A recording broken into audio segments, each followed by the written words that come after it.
परमात्मा को पाने का सबसे आसान तरीका क्या है? परमात्मा कैसे खींचे चले आते हैं? साध संगत जी, परमात्मा की प्राप्ति के लिए सरल हृदय और पूर्ण विश्वास का होना बहुत ज़रूरी है, क्योंकि परमात्मा केवल उसी को दर्शन देते हैं जो सरल स्वभाव का होता है और जिसको परमात्मा पर पूरा विश्वास होता है और जिसके हृदय में प्रेम और प्यार होता है।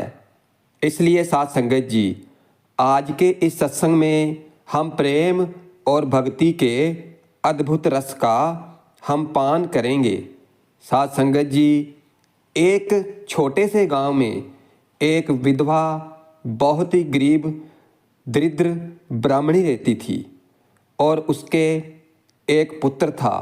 उसके सिवा उस विधवा का कोई भी नहीं था और वो 2-4 घरों से भिक्षा मांग करके अपना और अपने बच्चे शाम का पेट भरती थी और उसको परमात्मा से बहुत लगाव था।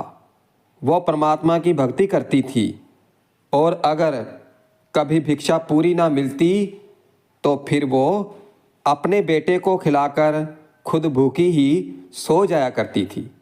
उस गांव में कुछ धनी लोग भी थे, लेकिन किसी गरीब दरिद्र की चिंता भला कौन करता है। इस तरह काफ़ी समय तक ऐसा ही चलता रहा। भिक्षा मांग मांग कर अपना और अपने बेटे का पेट भरना, और फिर ब्राह्मणी को ऐसा लगा कि बेटे को पढ़ाना चाहिए, लेकिन उस गांव के अंदर पढ़ाने की कोई भी व्यवस्था नहीं थी। उस गांव से लगभग 2 कोस की दूरी पर एक पाठशाला थी।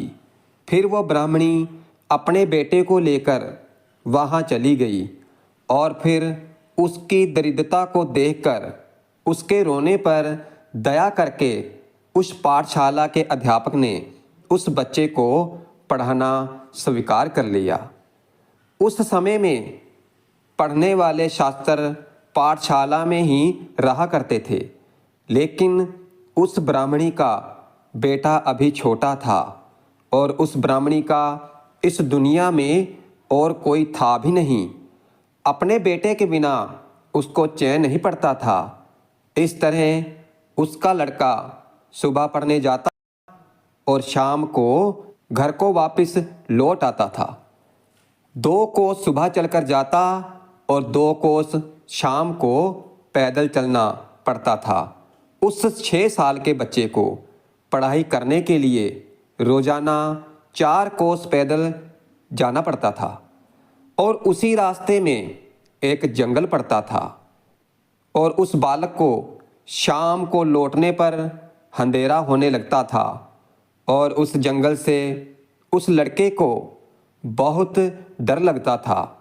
और फिर एक दिन गुरुजी के घर पर कोई उत्सव था और फिर उस लड़के को ज़्यादा देर हो गई और घर जाते जाते रात हो गई थी और अंधेरी रात और जंगली जानवरों की आवाज़ें और जंगल में बेचारा नन्हा सा 6 साल का बालक डर के मारे थर-थर काँप रहा था। और फिर उसकी माँ भी बच्चे को देर होने के कारण उसको ढूंढने को निकल पड़ी और फिर किसी प्रकार वो अपने बेटे को घर ले आई। शाम ने अपनी माँ को बड़ी ही सरलता से कहा कि माँ, दूसरे बच्चों को घर ले जाने के लिए तो उनके नौकर आते हैं और आज मुझे जंगल में बहुत डर लग रहा था, इसलिए तुम मेरे लिए भी एक नौकर रख दो।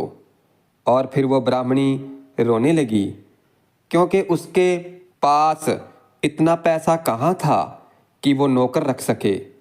और फिर अपनी माँ को रोते हुए देखकर वो बच्चा भी रोने लगा और उसने अपनी माँ से कहा कि माँ, आप रो मत, क्या हमारे कोई और नहीं है? अब वो ब्राह्मणी उस बच्चे को क्या उत्तर देती और फिर वो बोली कि बेटा, एक गोपाल के सिवा हमारा कोई और सगा नहीं है। और फिर उस बच्चे ने सोचा कि कोई गोपाल है जो हमारा सगा है। फिर उस लड़के ने अपनी माँ से पूछा कि गोपाल, ये गोपाल कौन है? वो मेरे क्या लगते हैं और वो कहाँ रहते हैं? तो फिर ब्राह्मणी ने सरल भाव से ही कह दिया कि वो तुम्हारे भाई लगते हैं और वो सभी जगह रहते हैं, लेकिन वो सहज ही नहीं दिखते हैं। और इस संसार में ऐसा कौन सा स्थान है जहाँ वह नहीं रहते हैं? और उनको देखा था ध्रुव ने, प्रहलाद ने और गोकुल की गोपियों ने, और वो बातें उस बालक की समझ में नहीं आ रही थी। उसे तो अपने गोपाल भाई को देखना था। और फिर वो पूछने लगा कि गोपाल मुझसे छोटा है या बड़ा है, और हमारे घर आते हैं या नहीं आते हैं? फिर उसकी माँ ने उसे बताया कि वो तुमसे बड़े हैं और वो घर भी आते हैं, लेकिन हम उसे देख नहीं पाते हैं। और जो उसको पाने के लिए व्याकुल होता है, जिसके अंदर उसको पाने की तड़प होती है, तो उसी के बुलाने पर वो उसके पास आते हैं।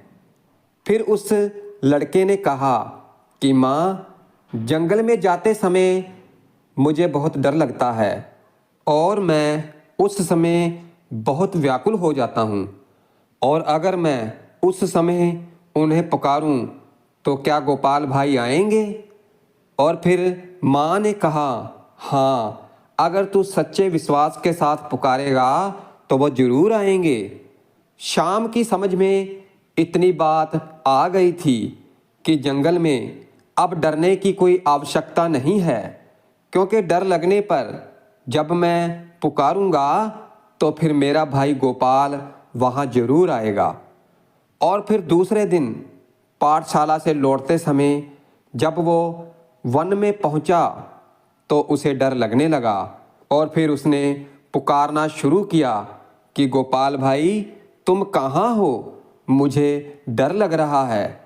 अब गोपाल, जो कि इस संसार के रखवाले हैं, दीनों के नाथ हैं, और उनको अगर कोई पुकारे तो वह जरूर आते हैं। और फिर शाम को बड़ा ही मधुर स्वर सुनाई दिया कि भैया, तू डर मत, मैं अभी आया। और फिर इतना सुनते ही शाम का डर भाग गया।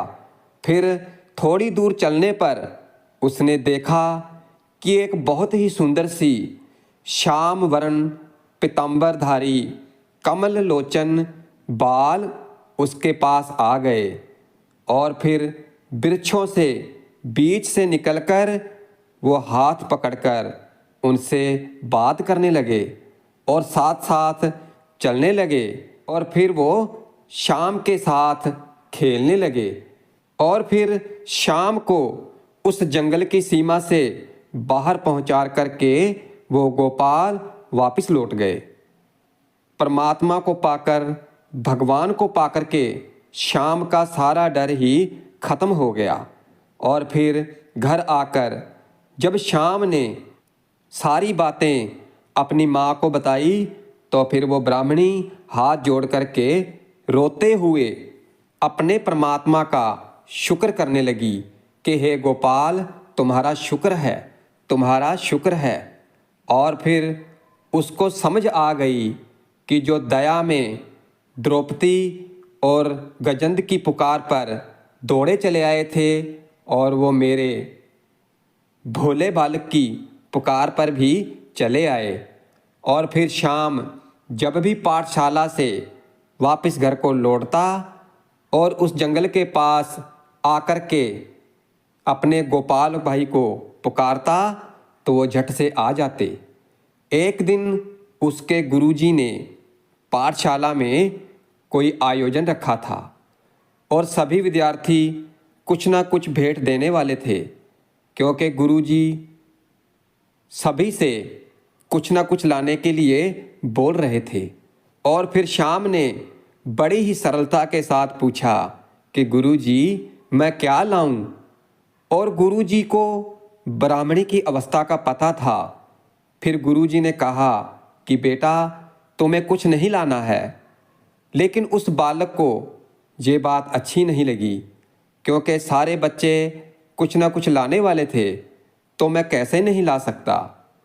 फिर उसके हट को देखकर गुरुजी बोले कि ठीक है, तुम ऐसा करना कि 1 लोटा दूध लेते आना।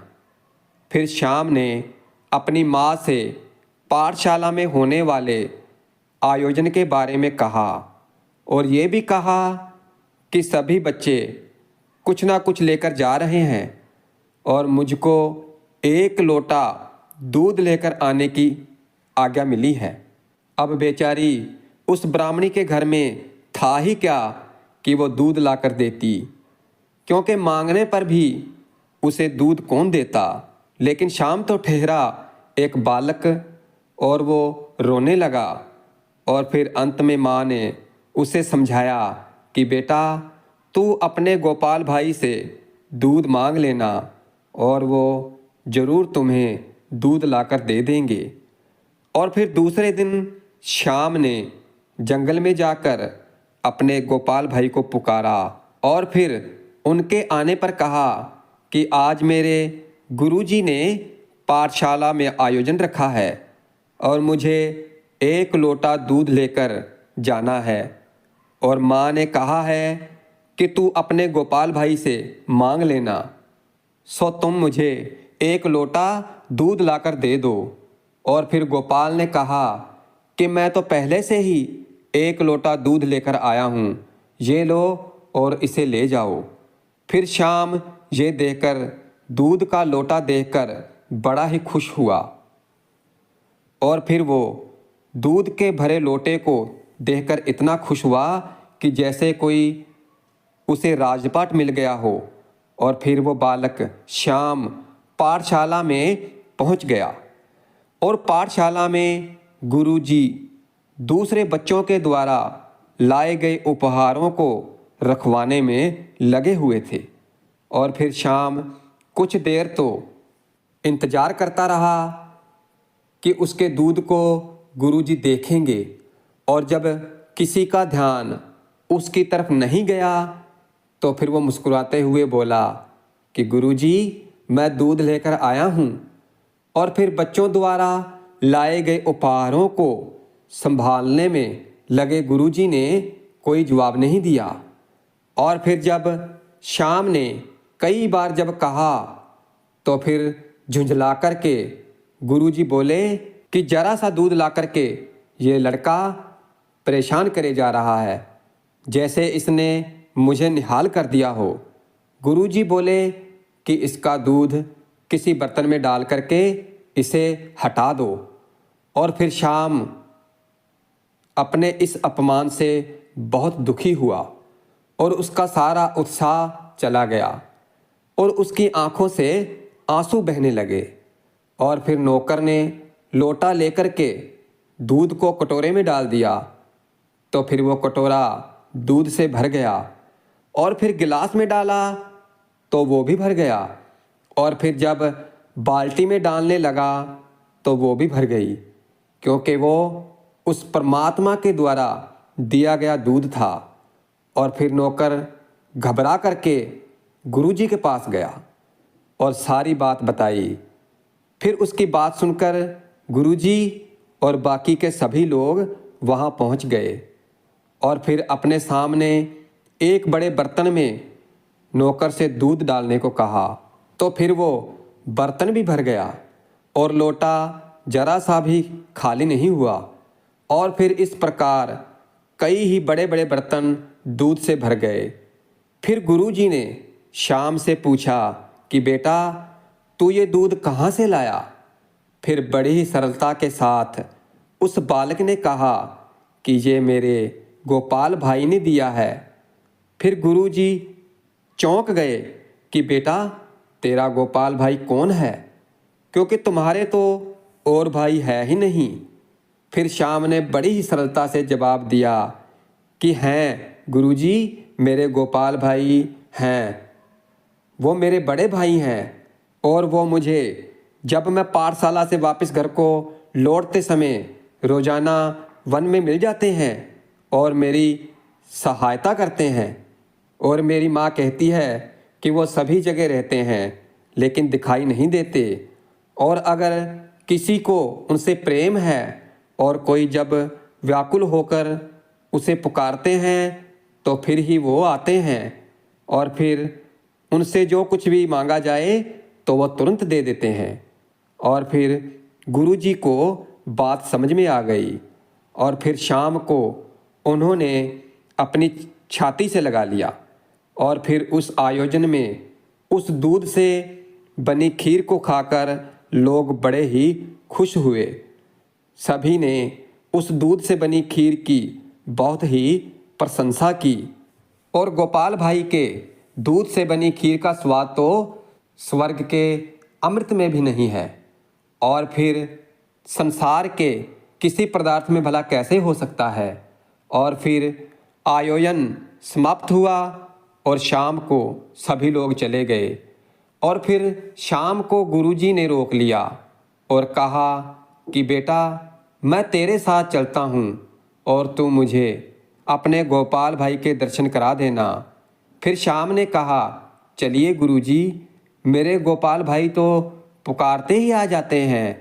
और फिर वन में पहुंचकर शाम ने पुकारा तो फिर आवाज़ आई कि अब तुम अकेले नहीं हो और तुम्हें डर भी नहीं लग रहा होगा, तो अब मुझे क्यों बुला रहे हो। फिर भोला भाला श्याम बोला कि गोपाल भाई, मेरे गुरुजी तुम्हें देखना चाहते हैं, आप जल्दी आइए ना। अब गोपाल भाई आ तो गए लेकिन आए केवल शाम के लिए। और फिर जब शाम ने गुरुजी से कहा कि गुरुजी, आपने देखा मेरा गोपाल भाई कितना सुंदर है, फिर गुरुजी कहने लगे कि मुझे तो कुछ भी दिखाई नहीं देता, मैं तो केवल ये प्रकाश ही देख रहा हूँ। फिर शाम ने कहा कि गोपाल भाई, आप ये क्या खेल कर रहे हो, मेरे गुरुजी को दिखाई क्यों नहीं देते। फिर जवाब मिला कि श्याम, तुम्हारी बात दूसरी है, क्योंकि तुम्हारा अंतःकरण शुद्ध है और तुम्हारे अंदर सरल विश्वास है। इसी के कारण मैं तुम्हारे पास खींचा चला आता हूँ। इसलिए तुम्हारे गुरुदेव को जो ये प्रकाश दिखाई दे रहा है तो उनके लिए वही बहुत है और उनका इसी से कल्याण हो जाएगा। फिर उस अमृत भरे स्वर को सुनकर गुरुदेव का हृदय गदगद हो गया और फिर उनको अपने हृदय में परमात्मा के दर्शन हुए। फिर भगवान की उन्होंने स्तुति की और फिर कुछ देर के बाद जब भगवान अंतर्ध्यान हो गए और फिर गुरुजी श्याम को साथ लेकर उनके घर पहुंच गए और फिर वहां पहुंचकर उनके नेत्र भी धन्य हो गए। वो क्या देखते हैं कि गोपाल भाई उस ब्राह्मणी की गोद में बैठे हुए हैं और माता के नैनों से आंसू बह रहे थे। इसलिए साध संगत जी, परमात्मा की प्राप्ति केवल उन्हीं को होती है जिनके हृदय में प्रेम होता है, कोई झूठ कपट नहीं होता है, जिनको परमात्मा पर सच्चा विश्वास होता है, जिनकी आत्मा उस परमात्मा से जुड़ी हो, सतगुरु के नाम के साथ जुड़ी हो, तो केवल उसी पर परमात्मा की दया होती है, मेहर होती है और फिर पुकारने पर वह परमात्मा दौड़े चले आते हैं।